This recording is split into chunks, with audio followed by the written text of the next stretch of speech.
All right, so here we go. This is called the eclipses, the moon nodes and you. This is all about eclipses and what we're going to be doing about it, right?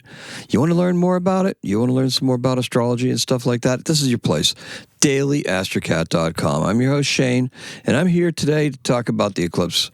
And not just any eclipse, all the eclipses in general. We're going to dive into this, okay? Now, think about it. Eclipses, right? They occur a couple times a year.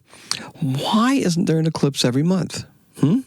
Well, that's because the moon's orbit around the Earth isn't perfectly outside along the equator. Differs from the Earth by about 5 degrees. So it's up and down, kind of like it's on this kind of plane here. So I'm tilting my hand probably at about a 5-degree angle. Hopefully it's a 5-degree angle. Don't know. But it's a very slight angle relative to the equator of the Earth, okay? Now, what happens? Now, what does that do, right? Well, the Earth, if you think about it, all is tilted by about 23 and a half degrees. 23 and a half. It's 23 and a half degrees. Now, that is the tilt of the entire disk of the solar system. That's why the sky, when you look up at the night sky, you'll see the planets arranged in an arc across the sky because they're all on the same level as Earth, more or less, right? There's some variation there. There's some concepts there called bounds, out of bounds, with their outside of that within a certain degree. Not really going to get into that right now. That is a much more advanced topic than what we want to talk about right now. What we want to talk about right now is just that difference between the sun, the Earth going around the sun at that 23 and a half degree angle there, and the moon with just that additional 5 going around. What that does is that makes for two different planes, and they're kind of like crosswise, right? It's like the Earth's moving around the sun this way, but the moon's going around the sun that way. Every once in a while, when that moon hits the equator of the Earth, it will line up with the sun, and depending on where it is at on that, when it lines up with the sun, that will trigger what is known as an eclipse, okay? So when it's one side, it's the Earth blocking the sun from the moon, and the other way, it's the moon blocking the sun from the Earth. This Saturday coming up, today is the 28th of March. So on the 29th at 6:30 in the morning, somewhere around there, 6:56, there's going to be there's going to be it's going to reach its peak as far as what the actual eclipse is. It's partial eclipse because that shadow is going above the Earth. We're going to talk about that too. So now think about it. Eclipses, generally speaking, they occur right where those points intersect, where they converge, right? Where that one plane, the plane of the moon and the plane of the Earth, cross right at the equator, and that the moon or the Earth comes between the sun and each other, and that's what causes that eclipse. Now, Saturday is going to be our second lunation of this since the nodes have entered the Pisces-Virgo axis, okay? That's where that node is, okay? This will be the first new moon of this nodal cycle. Now, those nodes take 18.6 years to go through the entire zodiac. And we told you this is the result of nutation or nodding, okay? The axis of the Earth kind of has a little slight wobble to it as it's going through a regular precession because the sun's gravity has an effect on the Earth where when the sun passes on the equator, it tends to make it tilt, right? So it tilts a little bit and it does this wobble thing. The nutation, the nodding, is the moon on the equator, and that makes the Earth go back and forth as well. That takes about 18.9 years for it to manifest. So what that means is that this is the rotation of it, and it's the effect of the moon's gravity as it orbits the Earth. Now, to understand eclipses, you got to understand the basic mechanics behind the different types of eclipses. Okay? For solar eclipses, like the ones that occur during the new moon, there are 3 types. There are total, annular, and partial. Whether you see it or not depends on the time of day that the eclipse occurs and where you're at on the planet and where the path of the totality is located. So there's a little dark path that's there. The movement and rotation of the Earth and Moon give these paths the shapes that you see on maps, right? That little curvy look. And it also where the eclipses will be visible and when. The type of eclipse, total or annular, is determined by the distance that the moon is from the Earth. When the moon is closest to the Earth, this point in her orbit is called perigee. The moon happens to be at perigee on Sunday, March 4th, but it's occurring way outside, right? We'll get into that too. When the moon is farthest from the Earth, that is called apogee. An eclipse that occurs at this time creates the annular eclipse. Now, when you consider that the paths of the solar eclipse can take are usually there's two zones in that path, right? There's one of totality that's much smaller, and that's called the umbral path, and this is from the Latin word for shadow. The areas that are outside, that are within the penumbra, or penultimate, right? The second shadow, pen, second. Now, this is because the way the light is blocked by the Earth and Moon, right? Because it's an optical thing, right? It comes down, and when that light shines on it, that shadow kind of like converges, but the shadow stays the same. Moon's much smaller. Get diagrams and stuff like that. I'm not going to throw them here. Might throw them in on the blog. Don't know. We may even redo this video complete with better packaging and me talk better. Yes. Might do one of those too. Might refine it and just go through all the main points, really illustrate it and have it be like more of a formal instructional video on the eclipses, right? Now, the penumbra, that's a much larger thing. Now, this is a partial eclipse in Aries, okay? Because the umbra is going to miss the planet. It's actually aimed a little bit north because of the degree that it's going to occur at. That's because, and it's going to be visible in northern Africa, Europe, and into North America, across the Atlantic, right? Remember, North Node right now is at 27 degrees Pisces. The moon and sun are at 9 degrees Aries, so do the math. That's pretty far away. That's more than 13 degrees. It's more than 12, so that's why that's a kind of like a miss, because it's far enough away from the equator, but they're still conjunct, right? So it's like, okay, they're close enough, but not too close where it's going to be a complete. Now, believe it or not, it doesn't sound right, does it? That they're that far away, but they're still having an eclipse. It can do it even up to about 18 degrees, but you're still going to just get that partial effect. Usually it has to be within 12 or 10 degrees for it to start being somewhat towards a totality or an annular eclipse. Eclipses, they're significant astronomical and astrological events. There's been quite a bit said about them, such as the fall of kings and stuff like that, and, turnover of governments during a solar eclipse. You'll hear a lot of that. I'm not going to go into the history of that because I'm interested in history, but at this point, not really. Not for the purpose of this video. I'm more interested on the effects that they have on us currently. The historical stuff? No. What does it do for us? Solar eclipses that are associated with the new moon are associated with beginnings, right? New moon is beginnings. But it is the beginning of a much larger cycle. That's how I like to see it. I like how other astrologers are coming around the idea that the eclipse cycle is a continuous energetic loop. They used to be like, it's only good for 6 weeks. It's good for 2 months. When I first started, I was like, no, they last from eclipse to eclipse, and this is an ongoing thing. It's like an overlaying of the astrology of what the moods and what we're doing and how we're heading into things, right? Because these things here are much bigger cycles. They're more like what we're I don't want to say destined to do, but what's really going to be fulfilling for us as people, as denizens of this planet, and what kind of legacy we want to leave, right?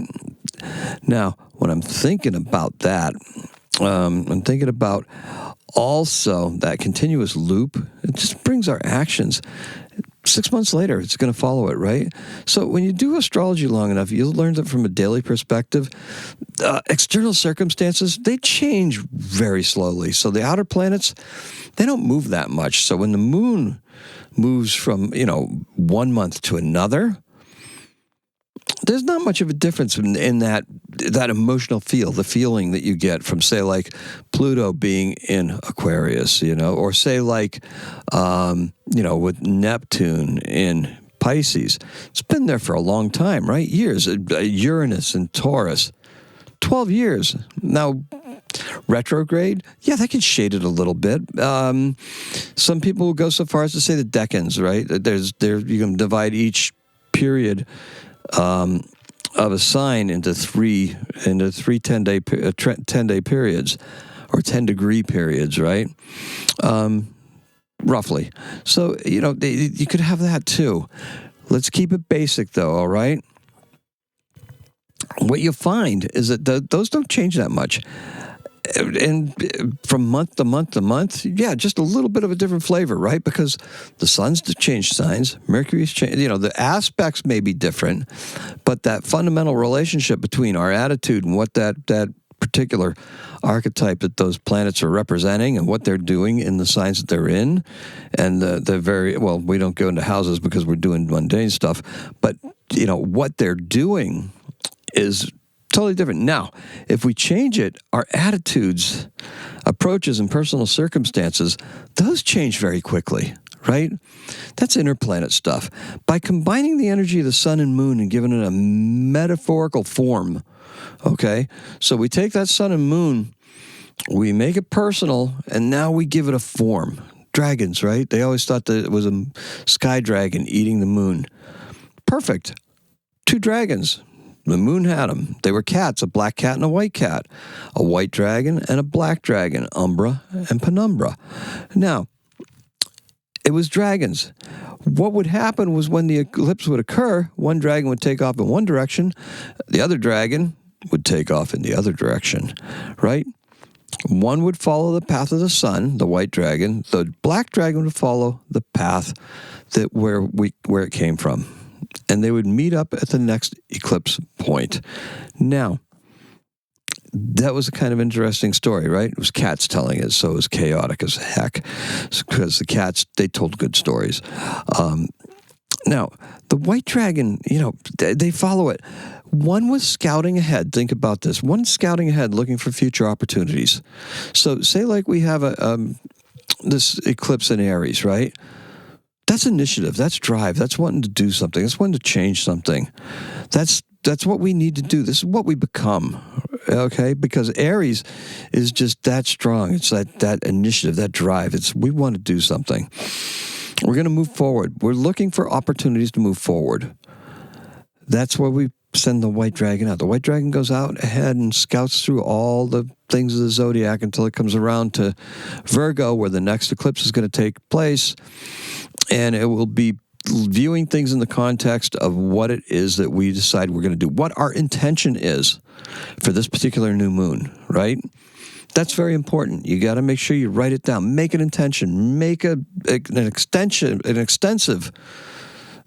idea of what you want to do. This is very rare because you do this on a new moon.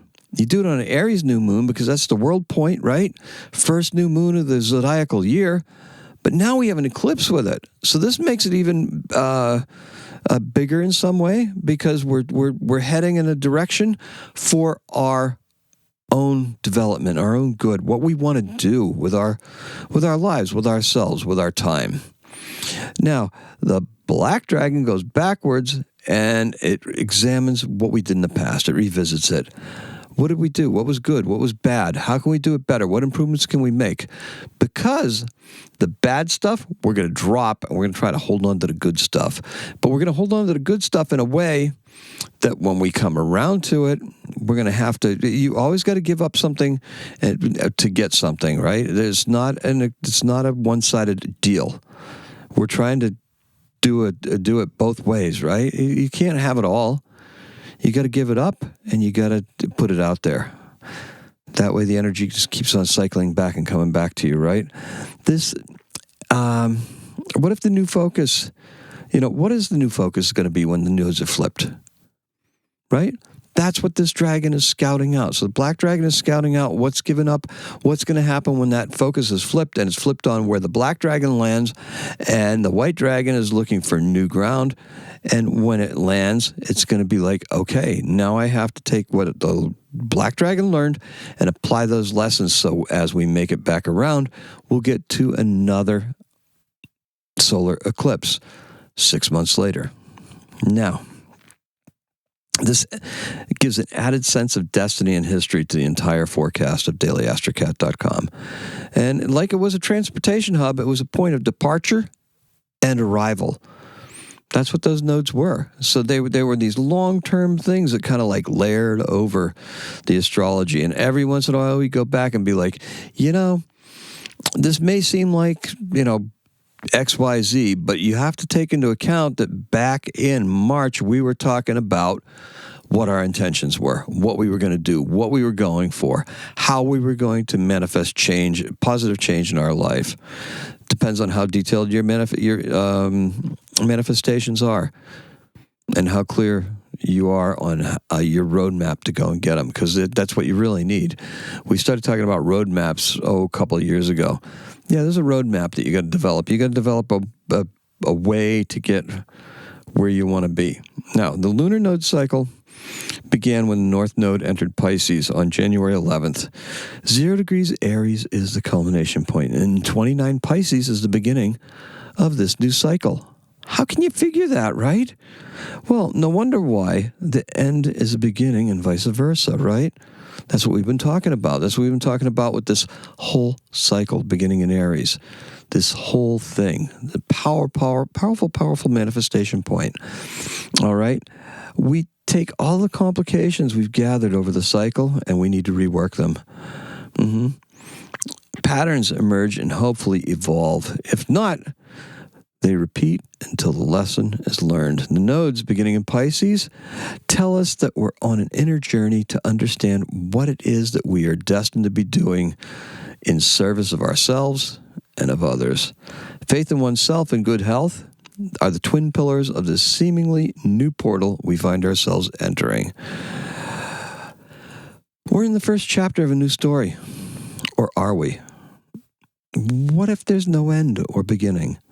What if this was just our way of leveling up, just getting up above it, right? And then still going through the same thing.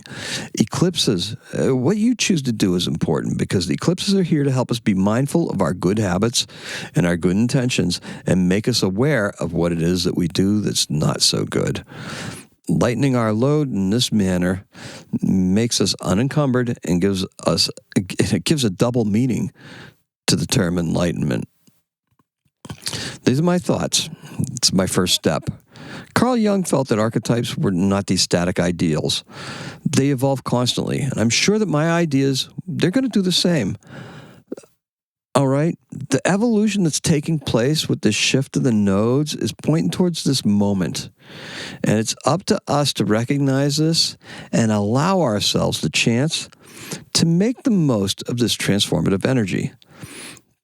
The coming eclipse, the eclipse tonight, on the 29th, that's here to remind us of what it is that we will need to be focusing on until the next round of eclipses in September.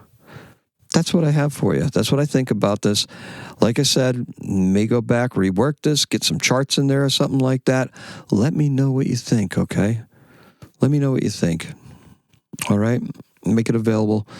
Put it up there, put it down there, put it on the evergreen part. That's all I got for you. Thank you very much. Love, cherish every single one of you. Appreciate you. Happy astrocatting.